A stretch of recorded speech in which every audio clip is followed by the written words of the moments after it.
Avec sa seconde place à Monza, Sainz a-t-il assuré son avenir chez Ferrari? Quid de celui de son équipier Leclerc? Que manque-t-il au prodige monégasque pour devenir champion du monde? À l'instar d'un Verstappen qui écrase la concurrence, Max est-il devenu le meilleur pilote F1 de tous les temps? Cette domination va-t-elle le conduire à quitter la discipline dès 2028? Enfin, le décryptage de la crise chez Alpine.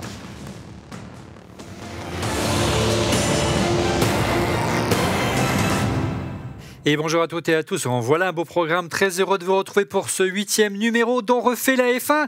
Merci pour votre fidélité et n'hésitez pas à nous soutenir en vous abonnant à notre chaîne YouTube et à liker bien sûr la vidéo. Vous le savez, on refait la F1, c'est chaque jeudi après un Grand Prix et comme chaque semaine ou presque pour arbitrer nos fanats du paddock dont l'expertise n'est jamais de mauvaise foi contrairement à nos chroniqueurs, notre team principal.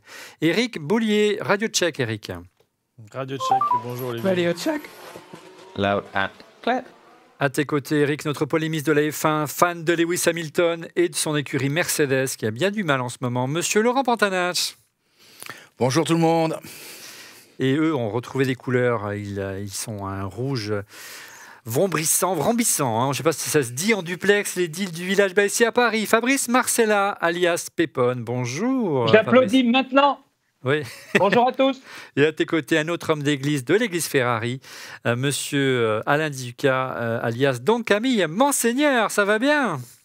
Buongiorno a tutti. Voilà. Et quant à moi, vous le savez, je demeure un fan du doyen des pilotes, mais qui se modifie avec les années. C'est comme moi, Fernando Alonso. Allez, on enchaîne avec le débrief du Grand Prix d'Italie, avec notamment Ferrari et Carlos Sainz qui retrouvent des couleurs.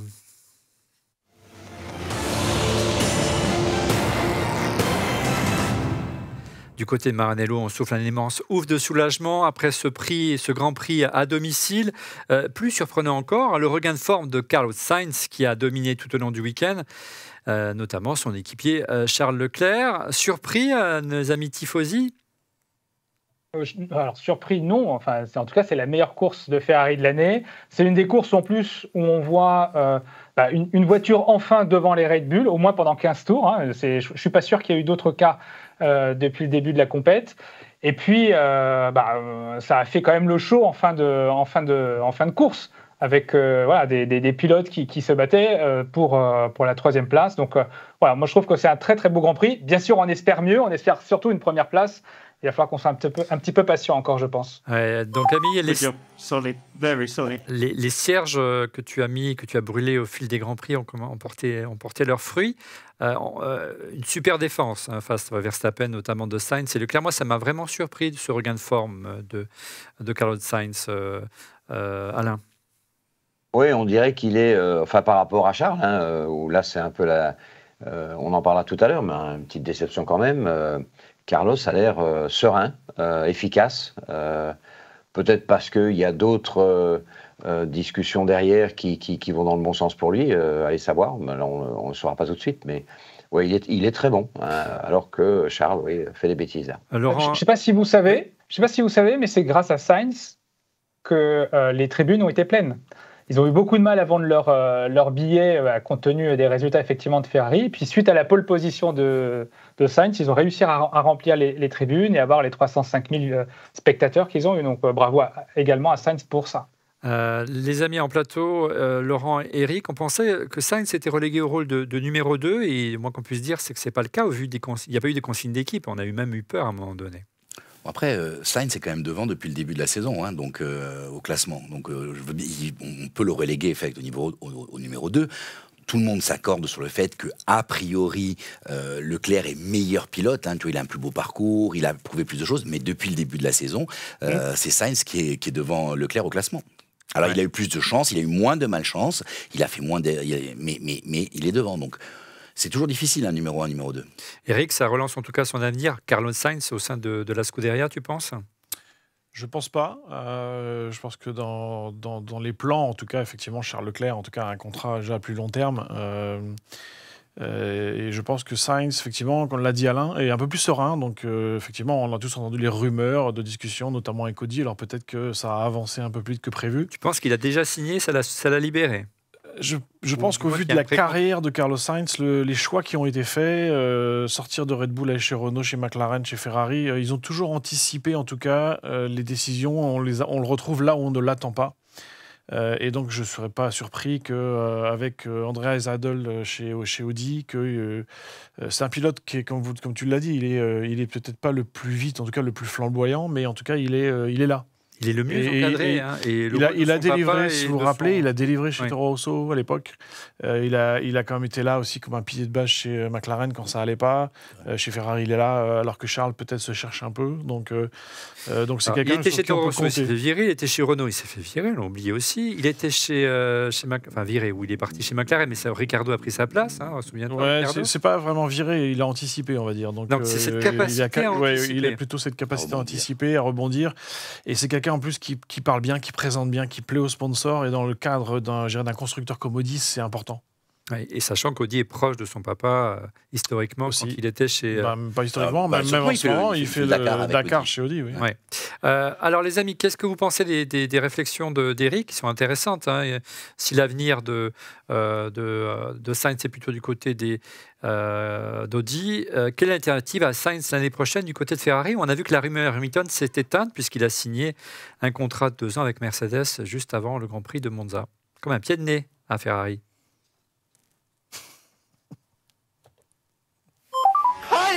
Eh oui. C'est une petite pique. Fabrice, il m'en veut pas. Moi, je signerais Albon, perso. Tu signerais Albon? Ah ouais, pour moi, c'est le pilote qui m'impressionne. C'est celui qui parle. Enfin, c'est étonnant. Moi, c'est le pilote qui m'impressionne le plus sur les 20 pilotes aujourd'hui. Je trouve que c'est celui qui tire le plus de sa voiture. Tu vois, il a une voiture qui est pas exceptionnelle. Je trouve que ce qu'il fait est exceptionnel. En tout cas, il exploite à plus que 100%. Les garçons du côté de les Ferrari, qu'est-ce que... Il a montré sur ce Grand Prix. Il a d'ailleurs l'interview post-Grand Prix génial. Il dit, je pense que Lando doit pas dire la même chose que moi. Mais moi, je me suis éclaté, quoi. Oui, je pense que l'autre derrière, il n'en pouvait plus, quoi. Mais il a défendu. C'est une grosse défense.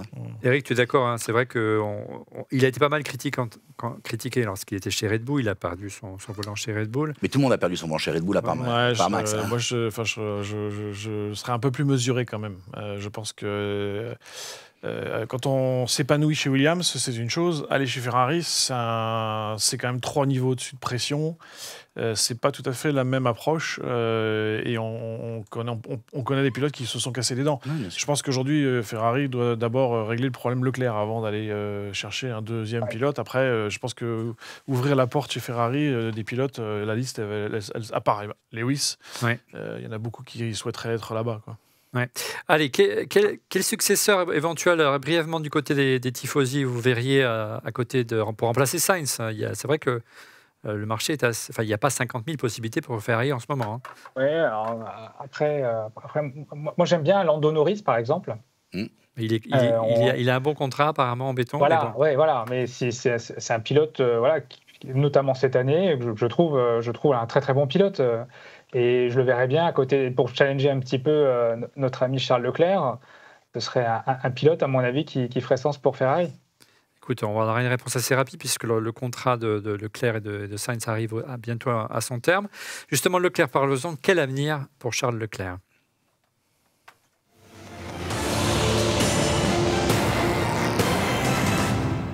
Tu le disais à l'instant, Alain, Leclerc traverse plutôt une mauvaise passe. Il a été dominé tout le week-end par Carlos Sainz. Et on peut même penser que sans DRS, Alain, il aurait perdu le contact avec son coéquipier.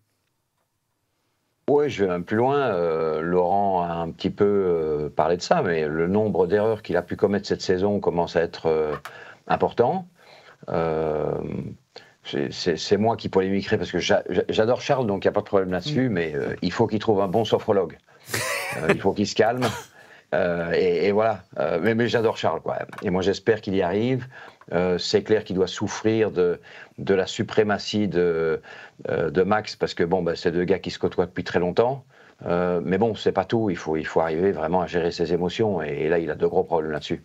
En ce y compris, je trouve des réactions post-Grand Prix ou juste pendant la course qui au niveau, je vais dire, nom de Ferrari, écurie Ferrari, me pose à moi problème aussi. Il y a un moment, il faut savoir tempérer ses ardeurs, quoi. Voilà. Et donc, la sophrologie, un bon sophrologue. Ouais. Voilà, c'est mon conseil. Moi, j'ai une question quand même. Il aurait doublé Sainz dans le dernier, dans la chicane 1 au dernier tour. Qu'est-ce qui se passe, quoi? Il est sur le podium, on le prend pour un héros, il a été dominé tout le week-end et finalement il se retrouve sur le podium devant Sainz. Tu vois, ça se joue à pas grand-chose, hein, parfois. Non, mais elle est quand même symptomatique, cette volonté de passer absolument son équipier. Pardon, Fabrice. Oui, il aurait pu sortir son équipier et là, c'était la catastrophe aussi, en fait. Donc, c'est là où... Est-ce que c'était le moment finalement, pour lui, d'essayer de prouver quoi que ce soit. C'est-à-dire qu'il a quand même commencé son Grand Prix en faisant un copier-coller de la configuration de Sainz. Donc à un moment donné, c'est bien aussi de laisser à Sainz, même si je préfère un Charles Leclerc, c'est vrai. Mais je trouve que là, c'était trop, en fait. Ouais, donc je fais un copier-coller de la config, je ne suis pas premier en pôle. Ouais.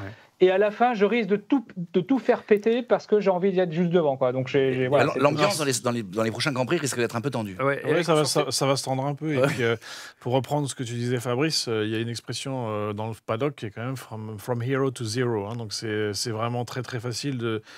comme tu l'as dit, sur le dernier tour, tu peux être le héros ou tu peux être le zéro. Après, c'était un peu risqué, effectivement, de les laisser courir. Maintenant, ça a été génial de les voir se battre comme ça, mais ça a quand même passé 2-3 fois très, très, très limite, quoi. Oui. Après, c'était un week-end sans, quoi. Charles n'était pas là, Charles n'était pas forcément...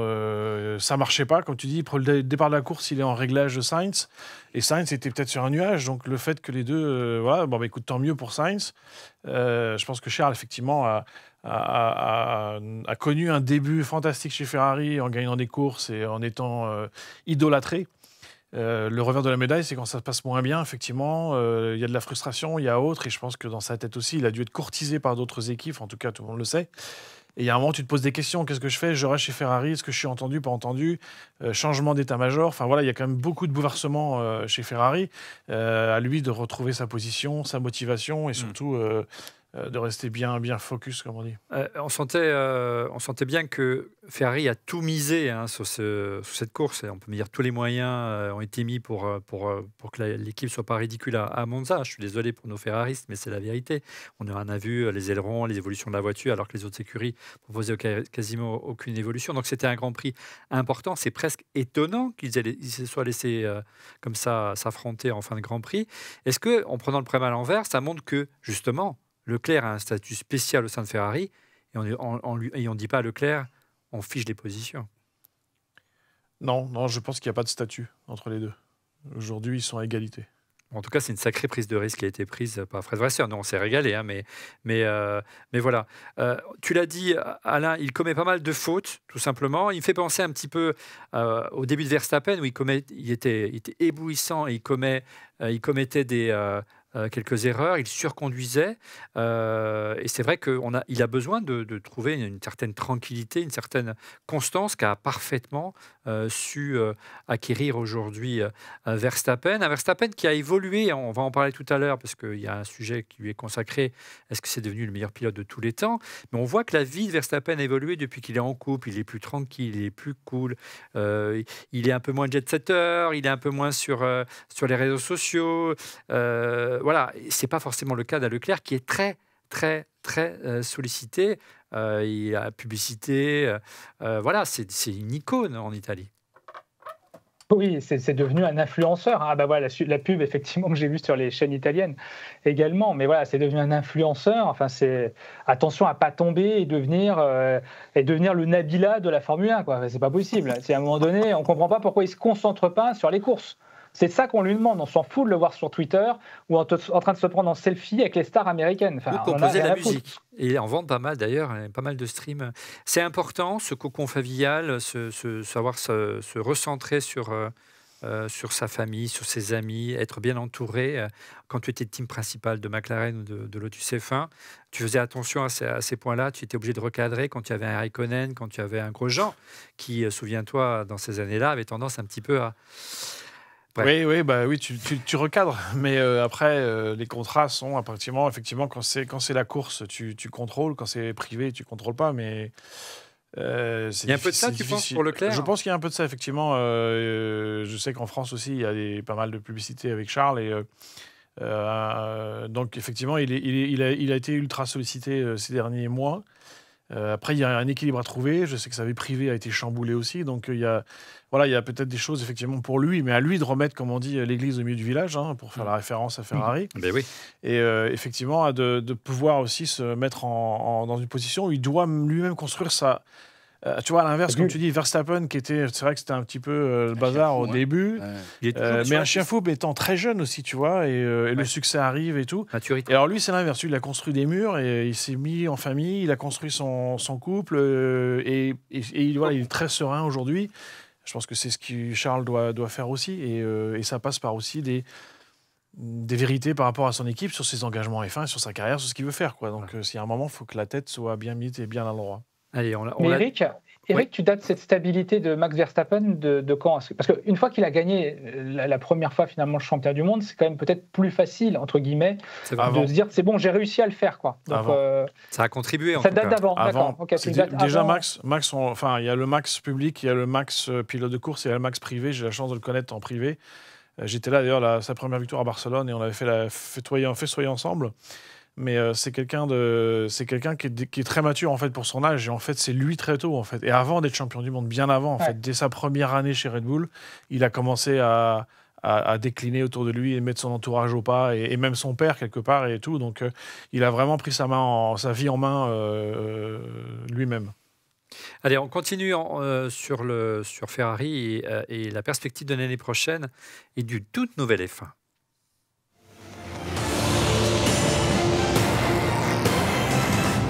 Je le disais tout à l'heure en préambule, rien espéré cette année pour Ferrari, et Monza était vraiment l'unique chance de remporter à la régulière une victoire, Eric, cette année. Hein. Ils ont tout misé sur... Ouais, ils avaient tout misé. C'est une stratégie que certaines équipes appliquent de temps en temps, en tout cas appliquaient. C'est le Grand Prix national en plus pour Ferrari, mais effectivement sur des tracés particuliers où on développe un kit aéro particulier comme Monza ou Spa ou d'autres circuits. On mise un peu sur ça pour essayer de sauver son année, si je puis me dire ça. Mais oui, ils ont fait la pole. Après, en rythme de course, ils n'étaient pas là encore. Maintenant, ils sont sur le podium. Donc, au moins, ils ont eu un step en avant. Ils sont allés chatouiller Red Bull. Donc, c'était bien. Mais ça veut dire que ça ne va pas forcément se confirmer dans les prochains Grands Prix.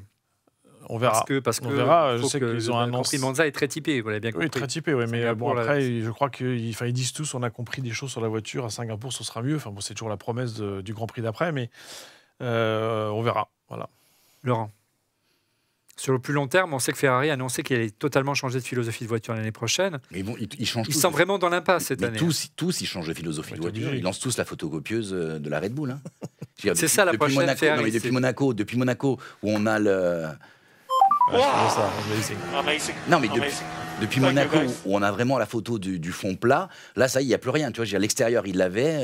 À la limite, les surprises, c'est quand Red Bull sort une nouvelle évolution. Les gars, ils se disent merde, il faut repartir sur la planche parce que tu veux, c'est deux évolutions. Non, quoi, tu vois, ils sont toujours en retard, parce que c'est le problème quand tu es en retard. Red Bull dit, mais on ne comprend pas que les gens ne comprennent pas notre valeur ajoutée. C'est pas compliqué notre DRS. Ils ne comprennent pas comment les autres ingénieurs n'arrivent pas à copier. C'est le petit jeu, mais je veux dire, après, tu vois Aston Martin qui est là au début de la saison parce qu'ils ont la philosophie Red Bull. Ouais. Tu vois McLaren qui copie Red Bull et qui du coup se retrouve aux avant-postes. Évidemment qu'ils vont tous faire la même chose. Bon, on voit que c'est plus compliqué. Ça a toujours été ça. Hein. Alors, les Ferraris, qu'est-ce que vous en pensez de votre côté? L'avenir, c'est copier Red Bull, et copier ce qui marche plutôt qu'aller essayer de chercher des solutions qui soient 100% italiennes. Ouais, il n'y a pas trop le choix. Le problème, c'est qu'on aura quand même du retard. C'est ce que tu disais, Eric. C'est-à-dire que oui, on va copier l'édition 2023. Et voilà, donc la version 2024 aura forcément évolué. Alors il faut trouver la c'est ça qui est compliqué, effectivement. Donc sacré challenge pour Fred Vasseur pour l'année prochaine. Cette année, il semble assez tranquille. On va commencer vraiment à l'embêter, je pense, l'année prochaine, parce que ce sera véritablement sa voiture et sa stratégie pour l'année prochaine. Assez pas de Ferrari, on va parler maintenant de Verstappen.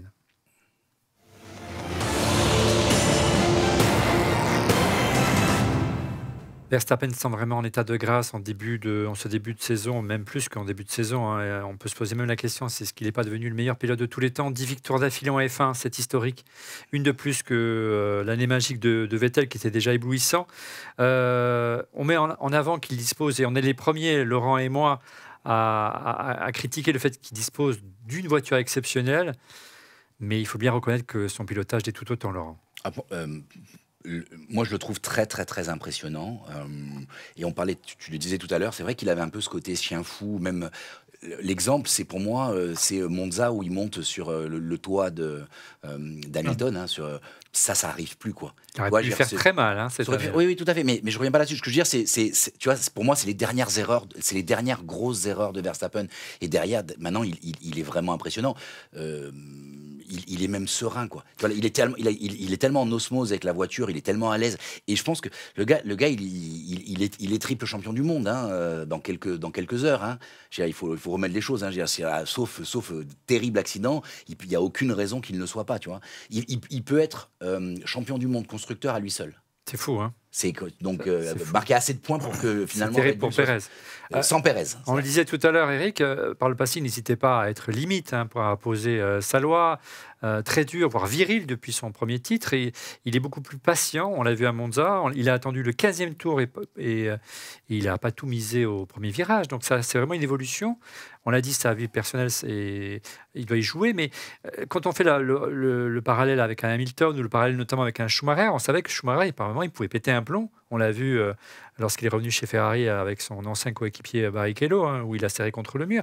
Il pouvait bloquer une voiture dans le dernier virage à Monaco et il a été disqualifié quand il était chez Ferrari. Il apprend de ses erreurs, Verstappen. Ils apprennent tous. La différence, c'est que là, il n'a pas une voiture exceptionnelle. Il a effectivement la meilleure voiture et la voiture, elle a été faite pour lui. Donc, c'était déjà la première différence. Parce que quand on voit Pérez aujourd'hui, Pérez, il ne gagne pas toutes les courses ou il n'est pas tous les week-ends sur le podium. Donc, c'est quand même. Il y a aussi ça. Et ça a développé. Il a tout le package. Il a mis tout le package en place. Il a sa vie privée qui est au point. Ses relations familiales avec son père qui sont au point. Avec son écurie. La voiture, elle est parfaite. Il est effectivement au top de sa forme. Donc après, si Red Bull, dans 1 an, 2 ans, 3 ans, n'est plus aussi dominateur, ce ne sera pas forcément le même pilote qu'on reverra parce qu'il n'y aura plus la même sérénité. Les Ferraris, est-ce que vous pensez que, qu'il a atteint, qu'aujourd'hui, il est le meilleur pilote de tous les temps? Allez, ça va vous faire mal, mais allez-y. De tous les temps, je ne sais pas. En tout cas, 10e victoire consécutive. Personne n'a gagné à part lui depuis le mois d'avril. Alors je sais que ce que je vais dire va encore agacer ceux qui nous regardent sur Ferrari, mais ce qui compte pour moi avant tout, c'est que Ferrari gagne. Qu'il gagne avec Charles Leclerc ou avec Pérez, encore moins avec Pérez, mais avec Sainz, je m'en fous en fait. Et donc, je fais la proposition à Max. Rejoins-nous s'il te plaît, Max. Ou alors Scoop, Pérez chez Ferrari. Du moment, quoi. De quoi? Scoop, Pérez chez Ferrari, c'est... Ouais, non, là, je vais très loin, là. Ah, c'est bon, c'est même plus la peine d'espérer un titre. Non, blague à part, Alain, on sait on parlait de Schumacher, j'étais un petit peu dur tout à l'heure avec lui, mais il avait eu au moins, à un moment donné, après sa 2e couronne d'affilée chez Benetton, pris l'immense risque de quitter une écurie qui était installée, qui était dominatrice, pour aller chez une écurie où rien fonctionnait, bien que Jean Todt soit déjà là à l'époque, et a mis 4 ou 5 ans à rebâtir avec Jean Todt Ferrari. Est-ce que Hamilton a fait pareil. Hamilton a fait pareil. Hamilton a fait pareil, oui. Mais est-ce que c'est pas ça qui permettrait à Verstappen de définitivement dorer son blason au panthéon de la Formule 1? Parce qu'en plus, s'il fait ça, qu'il gagne avec Olivier, une autre écurie... tu es un mage. Non, mais tu as raison. En gros, les plus grands, pour moi, c'est ceux qui ont gagné les championnats du monde dans différentes écuries. Ouais. Difficile de s'appeler Fangio, faut être très clair. Quand on regarde ce qu'il a fait, c'est absolument hallucinant. Mais c'est clair que je vois pas où Max pourrait aller rehausser ça autrement que chez Ferrari. C'est tout. Ouais. Et de gagner les championnats du monde chez Ferrari. Mais voilà. Alors, en tout cas, il aura le choix entre arrêter ou venir chez Ferrari, c'est tout, quoi. Enfin, il n'a pas beaucoup plus de choix que ça. Qu'est-ce qu'il irait faire chez Mercedes ou ailleurs? Alors arrêtez, tu as lâché le mot, une telle domination à tel point que le double champion du monde, bientôt triple, c'est quasiment fait, pourrait quitter la F1 plus tôt que prévu. Rappelons qu'il n'a que 25 ans.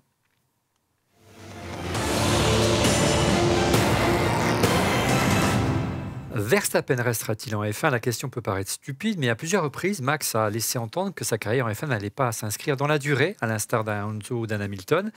Son contrat avec Red Bull court jusqu'à la fin de la saison 2028. Et entre-temps, une nouvelle réglementation moteur va arriver en 2026. Et le pilote néerlandais se plaint beaucoup cette saison que la saison est longue, qu'il y a de plus en plus de courses sprint, qu'il y a des changements de qualification et énormément de sollicitations marketing. On regardait notamment ce qu'il a déclaré au Télégraphe, qui est un journal néerlandais. Je cite Max. Il a dit, par exemple, je passe plus d'un mois par an sur des activités marketing. À un moment donné, on n'a plus envie de continuer. Est-ce que c'est de l'info? Est-ce que c'est de l'intox selon vous? Est-ce que c'est un moyen de mettre la pression sur ses employeurs? Laurent? Il y a deux choses. Pour moi, je vois deux choses dans ce que tu dis. La première, c'est il faut se rappeler que Max, c'est un produit automobile. Hein. C'est-à-dire que depuis qu'il a 3 ans, tout tourne autour. Il est jamais allé à l'école. Tu vois, il a étudié. Tu vois, Son père l'a programmé pour ça. C'est ça. C'est vraiment un robot et ça paye. Hein, donc c'est peut-être. Je pense pas que ce soit le meilleur pilote de tous les temps, mais par contre, ça restera un très grand pilote, et on se rappellera de Verstappen, on oubliera son père, on se rappellera que de lui. Ça, c'est la première chose. Après, je pense qu'il peut pas s'arrêter, moi. Je pense que ces mecs-là, surtout quand il y a un robot qui a été picousé depuis qu'il est tout petit.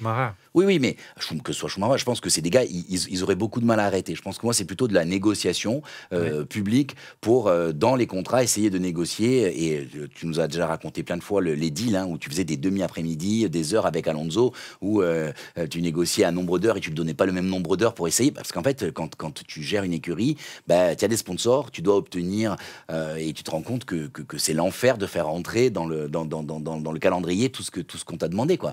Donc, je pense que c'est aussi une façon de négocier, de faire croire qu'ils se lassent, mais je pense qu'ils ne se lassent pas du tout. Eric, ils sont de plus en plus sollicités, pour reprendre, si tu peux raconter un petit peu ton expérience, ils sont de plus en plus sollicités pour des opérations marketing. Il n'y a plus d'essais en vrai, je dirais, à part les essais du jeudi et du vendredi et du samedi. Bref, ton sentiment tout ça? Alors oui et non, en fait. C'est vrai Raconte l'histoire d'Alonso. Il y a de plus en plus de grands prix, donc ça c'est sûr qu'ils sont plus sollicités, mais en même temps, quand tu es sur un grand prix du jeudi au dimanche, autant le faire. Après, oui, la F1, je crois, a signé 49 nouveaux sponsors l'année dernière, en 2022. Donc, qui dit sponsor dit effectivement obligation marketing. N'empêche que la vie des pilotes, on aimerait bien l'avoir quand même, parce que s'il n'a que 1 mois à faire d'activité marketing par an sur les 12, ils ont encore quand même beaucoup de temps libre. Ils ne sont pas aussi, si je peux me permettre le mot, exploités que la NBA, que le football, donc il y a quand même... je pense que c'est un peu plus la complainte. Après, il y a deux choses avec lui. C'est vrai que depuis l'âge de 3 ans, sa vie tourne autour des circuits. Donc je pense qu'il peut avoir une certaine lassitude à 25 ans qu'un pilote, on va dire, plus classique, entre guillemets, aurait à 28 ou 30. Ouais. Je pense que c'est un petit peu la complainte de celui qui domine tout aujourd'hui, qui vit dans sa bulle. Une bulle qui lui sert, hein, puisqu'il gagne tout. Il fait record après record. Donc c'est plutôt la complainte de celui qui est bien établi. Mais demain, s'il arrête la F1, il va lui manquer quelque chose, puisque effectivement, depuis l'âge de 3 ans, c'est sa vie. Donc, je ne pense pas qu'il va s'arrêter. Citation d'Helmut Marko, hein, le patron de la FIA Red Bull, qui est assez intéressante. Hein, il ne dément pas. Je comprends ce qu'il veut dire. N'oublions pas qu'avant chaque course, il doit faire au moins un jour en simulateur, ce qui n'est pas le cas de tous les pilotes. On en parlera avec Eric. Et même s'il a réduit ses obligations de relations publiques et de marketing, il en reste encore, sans oublier qu'il doit maintenir et développer sa condition physique. Après tout ça, il lui reste naturellement très peu de temps libre pour lui et ses proches. Très honnêtement, je ne pense pas que Max restera aussi longtemps en Formule 1 qu'un pilote comme Fernando Alonso, par exemple. À un moment donné, il dira juste « j'en ai assez » et il s'en ira juste comme ça. Oui, c'est possible. Étonnant. Ouais, non mais encore une fois... Il n'est pas aussi accro... Regarde, Alonso... Non, je pense qu'il a... Alonso, c'est l'exemple... Pardon, Laurent, c'est l'exemple opposé, tu nous l'as raconté. Eric, Alonso, il mise tout sur sa carrière. Il n'a pas de relation stable, longue durée avec tous ses mariages sont mal terminés, il n'a pas d'enfants. Enfin, vraiment, la compétition, c'est toute sa vie. Hamilton, c'est exactement la même chose. Alors qu'on sent que l'approche d'un... Chez Ferrari, c'est la même chose. Hein. Charles et Carlos, bon. Après je pense que enfin, si je peux me permettre, on parle de choses qui ont été filtrées par différentes personnes, par des médias, par peut-être un moment de frustration dans la vie de Max. Je pense que c'est ce genre de décision, tu la prends pas à la légère déjà. Et je pense que même lui doit voir venir sur plusieurs années avant de la prendre. Donc qu'il reste pas en F1 jusqu'à 42 ans, c'est possible. Oui, comme beaucoup. Parce que Alonso, quand il a commencé, il y avait 14 Grands Prix par an. Là, il y en a 24 déjà. Donc c'est vrai que c'est usant. Donc après qu'il a envie d'arrêter à 35, pourquoi pas. Mais enfin, sur le compte de Max, ce ne sera pas la même chose que les autres. Donc il pourra aussi se le permettre. Allez, on enchaîne. Notre inconnu, tant à court qu'à long terme, c'est bien sûr l'avenir d'Alpine. Il va être court ce chapitre. Ouais. Bon, ben, on vous laisse. Est-ce que l'écurie Alpine peut rebondir? Zéro pointé à Monza. Les joies du podium de Pierre Gasly aux Pays-Bas a été dû à la pluie, vraiment au talent du pilote, on peut dire ça. Guillaume n'est pas avec nous cette semaine, mais on a du mal dire ce qu'on veut alors. On peut comprendre. Hein. Lâchez-vous. Il avait du mal à défendre Gasly, pardon. Il avait du mal à défendre Alpine surtout. Non, mais ça m'a fait plaisir pour Gasly. Ça montre vraiment qu'il a un potentiel énorme, ce pilote. Mais quel est le mal dont souffre Alpine? Souvent, l'écurie Alpine met en avant le déficit moteur, Eric. On l'a vu à Monza. Le moteur, c'est important. C'est étonnant parce qu'on entendait dire qu'ils avaient tout misé ces dernières années sur le moteur, quitte à ce qu'ils soient moins fiables. Et aujourd'hui, il aurait 20 à 35 chevaux de déficit, aurait déclaré l'ancien team principal Schaffnauer. Et du coup, j'ai le moteur, Alpine demande une dérogation. Est-ce que quelque part, Eric, toi qui connais cette écurie, tu as dirigé une Stone qui était du temps de Lotus, qui était déjà la même écurie, est-ce qu'il n'y a pas un mal plus profond, Eric? Plus profond, je pense que c'est plutôt un mal plus horizontal, on va dire, c'est-à-dire qui touche tout un tas de domaines. Donc le moteur est peut-être pas le meilleur, le châssis est définitivement pas le meilleur, et aujourd'hui ils n'ont pas forcément la bonne dynamique, et donc il y a tout à reconstruire malheureusement chez Alpine. Donc on a vu le départ de Laurent Rossi, le départ de Schaffnauer, de Perman, de Freig, Perman qui était là depuis c'était que le dernier. Voilà, depuis Benetton, je ne sais pas si ça fait des années. Et tu m'as toujours expliqué qu'il y avait d'un côté le pôle moteur à Viry-Châtillon et de l'autre le pôle châssis à Edgestone. Est-ce que cette organisation doit être mise en cause? C'est-à-dire qu'à un moment donné, il doit y avoir une tête... Non, ça doit être géré différemment. Regarde, Honda et Red Bull, et j'en parle en connaissance de cause, ça marche très bien. Et Honda est au Japon. Après, ça n'a pas été simple. Je le sais que ça n'a pas été simple, puisque la mise en place a été compliquée, justement. Quand le moteur avait un problème et qu'il devait repartir au Japon pour être inspecté et revenir en Angleterre, tu perdais une semaine dans la vue, quoi, minimum. Parce qu'à ce moment-là, c'était encore plus compliqué, parce qu'il y avait des problèmes. Mais quand la machine fonctionne et roule, ça fonctionne très bien. Après, il y a une dynamique. Viry et Enstone travaillent depuis maintenant 20 ans, 30 ans ensemble, donc il y a quand même des moyens aujourd'hui technologiques en plus qui permettent de travailler mieux. Après, c'est plein de choses. C'est l'impréhension de la culture anglaise, l'appréhension de la culture enstonienne, je l'appelle, parce que Enstone, en plus, a sa propre culture. Et puis, avoir des Français chez les Anglais, des Anglais chez les Français. Il faut arriver à faire fonctionner tout ça sur un mode, je dirais, culturellement et opérationnel qui soit apaisé. Comme ça, ils ont gagné dans le passé en étant Benetton, ils ont gagné en étant Renault. Ils ont gagné des courses à l'époque avec Lotus. Ça marche, mais ça demande un management spécial, une intention particulière. Et n'en déplaise à Luca Di Meo, c'est un projet en F1, ça met des années. C'est un microcosme particulier, d'autant plus qu'Enstone est basé dans la Motorsport Valley autour d'Oxford. Si vous voulez attirer les meilleurs ingénieurs, il faut que les ingénieurs croient au projet. Tant qu'ils n'y croient pas, ils ne viendront pas. Et ceux qui y croyaient maintenant sont partis. Je ne parle pas de ceux qui ont été sortis. Donc, du coup, à chaque fois que tu fais ça, il faut redémarrer un cycle de 5 ans. Et 5 ans, stabilité, bien parler, un projet, une vision, et faire en sorte que Enstone et Viry se parlent de manière honnête, et s'accordent sur des objectifs qui soient réalisables en fonction de l'argent, en fonction des budgets, et aussi en fonction, je dirais, de ce qui se passe aujourd'hui. Donc, on doit aussi être flexible, adapté. C'est un travail aujourd'hui. Bon courage à ceux qui vont le faire, parce que c'est un travail de longue haleine sur plusieurs années avant de revoir Alpine devant. Voilà, je suis désolé, je le dis crûment, mais c'est très compliqué. Et ça prend du temps. On peut comprendre la patience tout de même de Luca Di Meo, parce que Renault est revenu officiellement en Formule 1 depuis pas mal d'années maintenant. qu'il y a eu différentes teams principales et que finalement, en termes de résultats, il n'y a pas grand-chose, si ce n'est quelques podiums et une victoire historique, celle d'Ocon, justement, il y a 2 ans. Et quand on voit les progrès qu'a fait si rapidement à McLaren, je pense que Di Meo doit se dire quand même, il y a des choses à faire. Ben oui, mais il y a une différence, c'est que McLaren, ils ont un groupe stable plus ou moins depuis maintenant 4-5 ans. Donc bien que le team principal soit parti l'été dernier. Oui, mais c'était une personne. Mais le groupe lui-même est resté le même depuis maintenant plusieurs années. Donc ça commence à payer d'avoir les mêmes personnes qui travaillent avec... Parce que tout est dans le détail, tout est dans l'attention au détail. Et donc aujourd'hui, Alpine, ils ont tout changé là. Bah là, tu repars de zéro. Donc là, ça va prendre des années à reconstruire, Eric. Voilà, je ne suis pas magicien, mais je peux te garantir que ça va mettre un peu de temps. Oui. Les Ferraris, regardez cette rumeur. Selon le site motorsport.com, Luca Di Meo, le grand patron du groupe Renault, songerait à recruter un ex-grand nom du paddock, Mattia Binotto, que vous connaissez bien, poussé à la démission chez Ferrari fin 2022, après 4 saisons à la tête de l'équipe. L'Italien a 53 ans, donc il est encore jeune, et il n'arriverait pas seul, avec pas mal d'anciens de Maranello.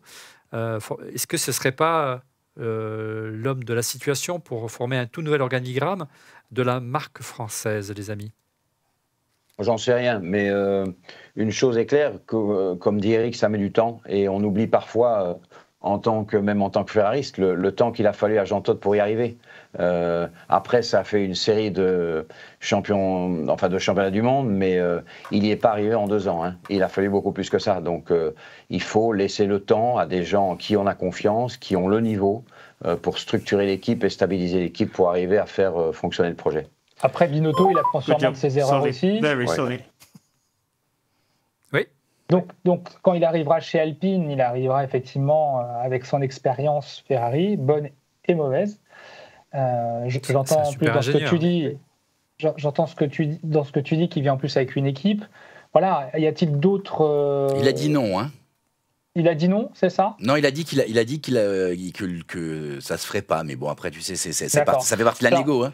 J'écoutais Fred Vasseur disait la même chose l'année dernière italiens. quand il était chez Alpha, pour qu'il n'allait pas aller chez Ferrari, mais on a vu le résultat. J'écoutais des podcasteurs italiens qui justement doutaient peut-être de l'arrivée de Binotto, notamment au regard du dernier Grand Prix à Monza, où toutes les écuries avaient laissé porte ouverte à Binotto qui venait dans le paddock, à la rencontre des équipes. Alors, il exprimait le fait que c'était assez étonnant d'avoir des écuries aussi ouvertes qui allaient accueillir peut-être un futur compétiteur. Donc voilà, il remettait en cause l'idée même que Binotto pouvait aller chez Alpine. Donc à suivre.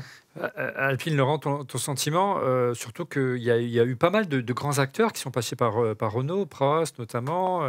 Ils ont essayé de reprendre l'organisation de Mercedes. Prost jouait le rôle de Lauda. Il y a eu de très grands noms qui sont passés, qu'ils ont laissé partir. Je pense qu'une des difficultés de Renault, c'est que c'est une des rares marques automobiles qui a du mal à franchement séparer la F1 de Renault. C'est-à-dire que tu te rends compte que Ferrari, finalement, tu vois, ils ont dans leur ADN le sport auto, McLaren aussi, et Renault, ça reste quand même une marque grand public, tu vois. Et on a l'impression que la F1, c'est j'y vais, j'en reviens, j'y vais, j'en reviens. Et c'est toujours... Il y a un coup, je mets des moyens, et puis je fais des économies. Et c'est toujours un ruissellement de la marque automobile grand public vers la Formule 1. Et je crois avoir compris des échanges même qu'on a pu avoir ensemble, et je t'en remercie, c'est toujours très effectif, que finalement, à un moment donné, il faut être capable de dire, bon, c'est un truc à part, c'est un truc qui va nous coûter de l'argent, et c'est un truc qu'il faut laisser le temps.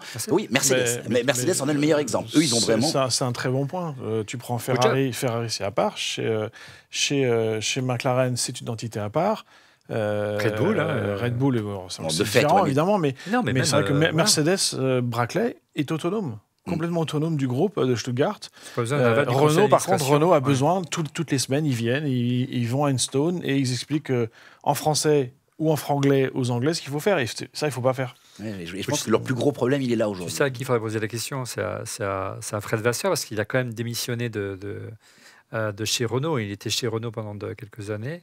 Et voilà, aujourd'hui, il est chez Ferrari, donc ça aurait été l'homme de la situation, selon moi, mais c'est tout personnel. Voilà pour les actus presque de l'été, parce qu'on a été absent tout l'été. On passe au quiz F1.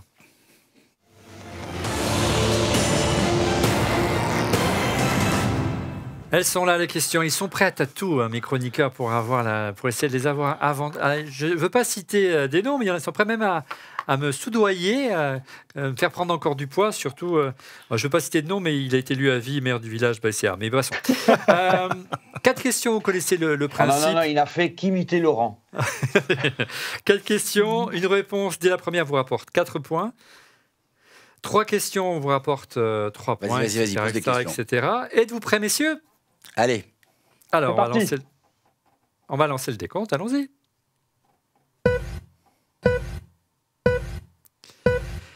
Alors, c'est un pilote. En 2020, j'ai remporté le championnat de Formule 3. En 2020, j'ai remporté... Pour cher. Non. Stroll. Non, éliminé tous les deux. J'ai débuté en F1 avec l'équipe Alpine en tant que pilote d'essai et de développement. En 2020, allez, j'ai les gars. remporté le championnat de Formule Piastri. 3. Eh oui. Voilà, Oscar Piastri, bravo! Ça y est, il est arrivé. Merci Guillaume, il n'est pas là. Si Guillaume n'est pas là. Et il marque donc 3 points. Fabrice, tu vois, tu n'as pas besoin de me soudoyer. Oscar Piastri, donc le jeune et talentueux pilote australien qui est arrivé cette année chez McLaren et qui a bien fait apparemment, parce que quand on voit où on est aujourd'hui à Alpine, c'est une bonne pioche. Et moi, il m'a vraiment agréablement... Enfin, il m'étonne, ce pilote. Il a une maturité rare. Hein. Eric. Ouais, non, puis il a un très très grand talent. Et puis surtout, il a un record personnel, c'est qu'il est champion de FRECA, ce qu'on appelle la Formule Renault Alpine. Champion de F3, champion de F2 dès sa première année. Donc, c'était jamais arrivé, ça. Et c'est pour ça qu'il est arrivé même trop tôt en F1. Mais bon, il est bien entouré. Puis là, en tout cas, il démontre qu'il a le talent nécessaire pour être en F1. Alors, un pilote, encore une fois, soyez attentifs, messieurs. Je suis le fils d'un pilote de Formule 1 prénommé Yann. Verstappen. Non, Yann. Jos. Là, merci. C'est Jos. Jos. Ouais. Donc Alain est éliminé. J'ai débuté dans la même écurie que mon père, Magnussen. McLaren, en 2014. Kevin Magnussen, c'était ton père. C'est Yann Magnussen. Ouais. Lors de mon tout premier Grand Prix, je termine sur le podium. Je suis un pilote danois et je cours pour Haas. Il s'agit bien sûr de l'indépassable Kevin Magnussen. Un autre pilote. Alors, attention, je pense que ça va être un concours de rapidité. J'ai été couronné champion de Formule 1 dans les années 80. Il faut prendre du risque. Hein. On n'a pas eu 100 000 dans les années 80. Hein. Ok. J'ai remporté le championnat du monde de Formule 1, mais je n'ai gagné qu'une seule course cette année-là. J'ai été Rosberg. Keke Rosberg, magnifique, monseigneur, bravo. Je suis originaire de Finlande, le magnifique Keke Rosberg, et mon fils est également devenu champion du monde de Formule 1. Bravo. Ah non, c'est bien. Je suis fier de toi, mon pépone. Mon Don Camillo. Mon Don Camillo. Ah oui, autant pour moi. Une écurie, messieurs. Une écurie. Donc pour l'instant, au niveau du score, la régie, ça donne quoi? Alors, 3 pour Alain, 3 pour Eric et 3 pour Fabrice. Ah, c'est serré. Ah, donc voilà. Une écurie. J'ai été fondée en 1977 et cette écurie, bien sûr, est basée au Royaume-Uni. Il y en a quelques-unes. Ben oui, mais en 77, il y en a moins. Il faut prendre un risque. Ah ouais, non, pas maintenant. Laurent, tu peux jouer, tu as le droit. Elle a remporté plusieurs championnats du monde des constructeurs et des pilotes pendant les années 80 et 90. Brabham. 90. Ouais, Ah, tu as répondu. Williams. Oui, magnifique. Il revient du diable au vert, l'ami. Non, il fait plaisir, l'ami. Mais je pensais que c'était créé avant, en fait. Ouais, c'est moi 77 qui m'a dit. Mais après, je me suis dit, il a eu du mal au début. Les couleurs emblématiques de cette équipe étaient souvent les couleurs blanches, bleu et jaune, les fameuses Martelly. couleurs. Ouais. Alors, bien après, mais avant, c'est les couleurs de Mansell et de Prost. Vert et beige. Ouais. Et il porte le nom de son fondateur prénommé Frank Williams. L'écurie Williams, donc égalité totale entre Laurent, entre Fabrice et Eric. Attention, avant-dernière question. Alors, je vous aide. Un ancien patron d'écurie. Avant de diriger mon écurie, j'ai travaillé pour plusieurs grandes écuries de Formule 1 comme Ferrari. Voilà un risque. Ross Brown. J'ai pris le Bien risque. joué. Mon écurie a bien joué. Bravo, good job. Le Mont. Sous ma direction technique, Michael Schumacher a remporté plusieurs titres. J'ai possédé ma propre écurie de Formule 1. Good job. Solid. Very solid. J'ai remporté le championnat du monde 2009. C'est quand même un parcours assez étonnant, ce garçon. Non, en quelques mots. C'est quelqu'un d'exceptionnel en plus. Il est, quand tu le côtoies, il est extrêmement humble, extrêmement réfléchi comme personne. Extrêmement malin, évidemment, parce que plein d'anecdotes avec lui, mais quand j'étais encore en GP2 à l'époque, si tu veux, je l'avais croisé avec Charlie Whiting dans les bureaux, et tu comprends plusieurs choses à ce moment-là.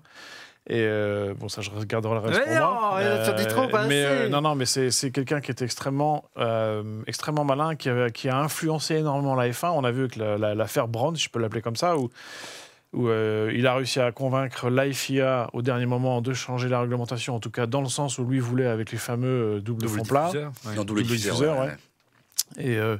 Et voilà, mais en même temps, il était champion du d'écurie $1, €1 symbolique, quoi. C'est un truc de dingue. Champion du monde et plus le budget pour un an. Et derrière, le revendre à Mercedes, c'est ça le plus important. Centaines de millions de dollars. Non, pas tant que ça, mais bon, ils s'en sont bien sortis en tout cas. De quoi vivre une retraite tranquille et voilà. Mais bon, c'est quelqu'un qui a quand même changé la F1, qui a été champion du monde avec Benetton, champion du monde avec Ferrari, champion du monde avec sa propre écurie. Benetton assez oui, non, mais c'est ce que je dis, il est assez malin. Voilà. Après, on va pas rentrer dans les détails, mais c'est vrai que quelqu'un qui en tout cas aura marqué la F1 de manière significative, et on peut que respecter le monsieur, quoi. C'est clair. La régie, ça fait quoi alors? Eric devant. 7 pour Eric, il est devant. Donc là, pour revenir, les amis, il faut prendre un risque dès la première question. Guillaume n'est pas là. Alors attention, c'était un grand patron de la Formule 1. J'ai été président de la Fédération internationale du sport automobile, FISA, dans les années 80. Todd. Non, dans les années 80, laissez-moi finir. Mais c'est le but. Mais non. Max Mosley. Non. Tu as éliminé. J'ai signé les accords Balès. J'ai gagné. Jean-Marie Balès. Ben voilà, donc on la comptera pas. J'ai signé les accords Concorde. Je suis français et durant la rivalité Prost-Senna, on m'a reproché davantage mon compatriote. Jean-Marie. Je suis français durant la rivalité Prost-Senna, on m'a reproché d'avantager mon compatriote. C'était assez criant quand même à l'époque. Moi qui étais pro-Prost. Ouais, c'était effectivement, c'était pas très fin, on va dire. Voilà. Et j'ai été remplacé par Max Mosley comme président de la FIA en 93. Avec tes questions de boomer là. Comment tu veux qu'on réponde à ces questions? Non, mais attends, Jean-Marie Balès. C'est vrai que c'était bien basé sur les années 80, même 70. ChatGPT, il les connaît pas, quoi. C'est pas possible. Il tape les questions sur ChatGPT, je crois pas. Il essaie de... Bon, écoutez les amis, vous ferez mieux la dernière fois et vous pouvez vous rattraper tout de suite avec les pronos de Singapour.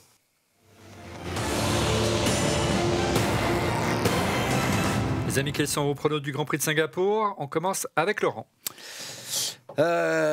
Verstappen, Hamilton, Leclerc. Leclerc? Ouais. Ah, c'est bien.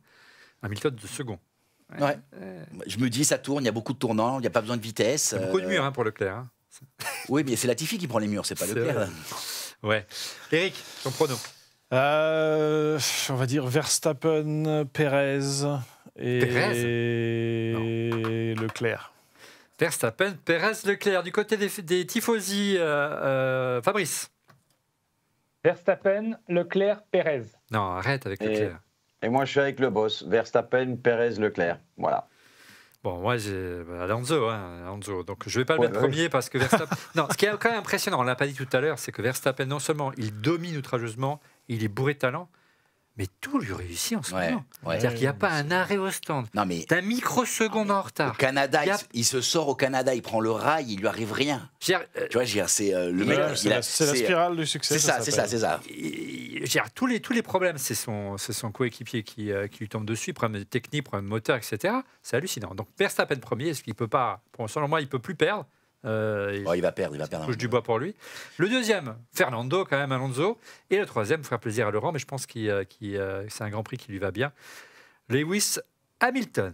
On se retrouve dans 15 jours, on remet les cartes à zéro et on verra qui a gagné. Et je l'inviterai à déjeuner. C'est la fin d'On refait la F1. Merci d'avoir suivi, les amis. On se retrouve, vous le savez, chaque semaine avant un Grand Prix. Et nous, on se retrouve la semaine prochaine pour le Grand Prix du Japon. Donc, c'est dès la semaine prochaine, le Grand Prix du Japon. Donc, on pourra connaître vos résultats. Merci encore, les amis. On refait la F1, c'est le jeudi soir, la semaine d'un Grand Prix. Soyez au rendez-vous. Et n'oubliez pas, pour être prévenu en temps réel de la mise en ligne de l'émission, je vous invite à vous abonner à notre chaîne en cliquant sur le petit bouton. Et n'oubliez pas de cliquer sur le petit pouce. On compte sur vous. À la semaine prochaine. Salut! Ciao! Salut, ciao.